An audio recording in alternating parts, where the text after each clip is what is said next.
যৌবনকালের সবচেয়ে বড় চ্যালেঞ্জ হচ্ছে নফস ও শয়তান। জীবনের এই বেলায় এসে স্বাভাবিকভাবেই মানুষের ভেতর যৌনতারণা বেশি থাকে। দুনিয়ার সব স্বাদ আহ্লাদই তখন অত্যধিক উপভোগ্য লাগে, আর এই দুর্বলতাকে কাজে লাগিয়ে নফস ও শয়তান তাকে পরাস্ত করার চেষ্টা চালায়।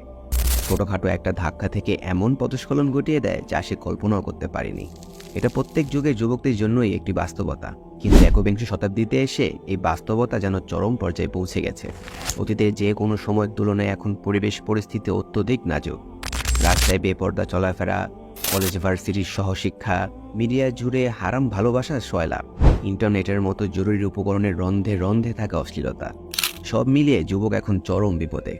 আগে যে যৌবন ছিল বিপুল সম্ভাবনার আধার, যে যৌবন ছিল জাতির অন্যতম প্রধান শক্তি, সেই যৌবনই যেন এখন হাজারো বিপদের আশঙ্কা। তাহলে কি এ থেকে উত্তরণের কোনো উপায় নেই? এখন যৌবন যার, এটি এমন একটি বই যাকে যুবকদের আখ্যান বলা যায়, যাকে যুবকরা আঁকড়ে ধরতে পারবে এই আকুল দরিয়ার অবলম্বন হিসেবে। যুবক বয়সে এখন যত চ্যালেঞ্জের মুখোমুখি হতে হয়, লেখক সেগুলো ধরে ধরে আলোচনা করেছেন, দিয়েছেন হৃদয়গ্রাহী বাস্তবধর্মী সমাধান। স্কুল, কলেজ, ভার্সিটি সকল শ্রেণীর যুবক যুবতীর জন্যই মাস্টারের একটি বই।